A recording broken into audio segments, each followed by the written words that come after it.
खात्यामध्ये. तर दादांचा मोठेपणा मला कालच कळला. काल दादा म्हणे की तुमचे जे मित्र आप्त परिवार आहे त्यांना तसंच घेऊन या. मी म्हटलं नाही, तुम्ही इतकी सुंदर व्यवस्था करताय, सुंदर जेवण देताय, असं करायचं नाही, किंमत नाही राहत मग फ्री दिलं तर.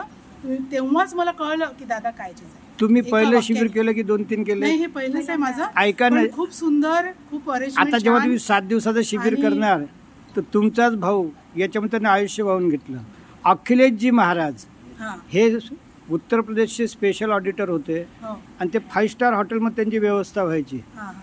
पण ते या विद्येनं प्रभावित झाले. 10 वर्ष अगोदर त्यांनी व्हॉलंटरी घेतली आणि जे 1924 पासून जे परंपरा सुरू आहे त्यात त्यांनी प्रचंड, किंबहुना त्यांनी जगात, पण त्याला इम्प्लिमेंट करणं, लोकांपर्यंत पोहोचवणं, हॅट्स ऑफ टू अरविंद दादा. आणि ऐका ना, आता माझी अवस्था कशी झाली, मी माजी सहसचिव मंत्रालय म्हणून भारत माझा देश आहे, सारे भारतीय माझे बांधव आहेत, हे माझे, आणि मी चांगला पेन्शनर आहे, मी भारत मातेला आयुष्य अर्पण केलं.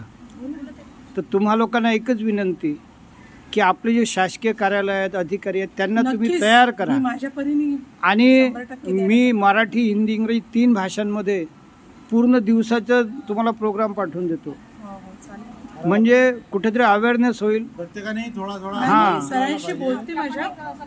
नाही, काय होतं हे बघा, जीवनभर बोलत राहा. तुमच्या माहेरी गेल्या कॉलेजचे प्रिन्सिपल तुमचे मित्र आहेत, अहो आमचे वाघला बोलावते मी, ते छान व्याख्यान देतात, ते भाडं घेत नाहीत, मानधन घेत नाहीत, जेवण घेत नाहीत, फुलं घेत नाहीत.